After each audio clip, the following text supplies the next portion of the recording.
জুবিনৰ মৃত্যুত যিবিলাক ওলাইছে ন্যায় লাগে কৈছে, ন্যায় লাগিলেতো ন্যায় দিব নোৱাৰেতো। ন্যায়ৰ কাৰণে অপেক্ষা কৰিব লাগিব। ন্যায় কাৰণে আমাৰ দুখন দেশৰ মাজত এই গোটেই বিষয়টো সোমাই পৰিছে। প্লেচ অফ অকাৰেঞ্চটো ছিংগাপুৰ হোৱাৰ কাৰণে তাৰ পৰা আনিব লাগিব খবৰবিলাক, আনি আকৌ কেনেকৈ সিহঁতি সঠিকভাৱে কৰিছে নাই, অসমৰ মানুহে, অসমৰ যিবিলাক বিভাগ আছে যিবিলাকে চাই সেইবিলাকো সঠিক তদন্ত কৰিব লাগিব। তাৰপিছতহে ন্যায় ওলাব। কোনো মেজিষ্ট্ৰেটে দিব নোৱাৰে, কোনো জাজে দিব নোৱাৰে ন্যায় ইমান ঘপককে। জাজৰ হাতলৈ গোটেই প্ৰক্ৰিয়াটো আহিব লাগিব। প্ৰতিটো প্ৰক্ৰিয়াটো আহিলেহে তাৰ পৰাই ন্যায় মানে এইটো ন্যায়ৰ পথটো মুকলি হ'ব। এইটো কাৰণেও আমি অপেক্ষা কৰিব লাগিবতো।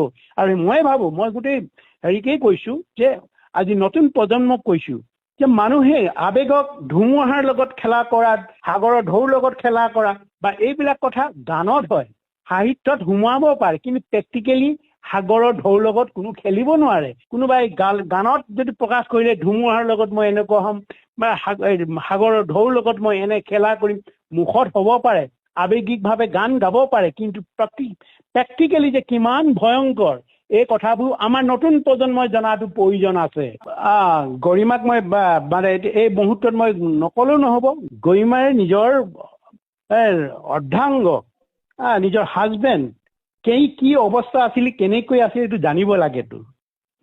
মেনেজাৰ কি টাইপ, টকা ঘটাৰ কাৰণে আহিছেতো।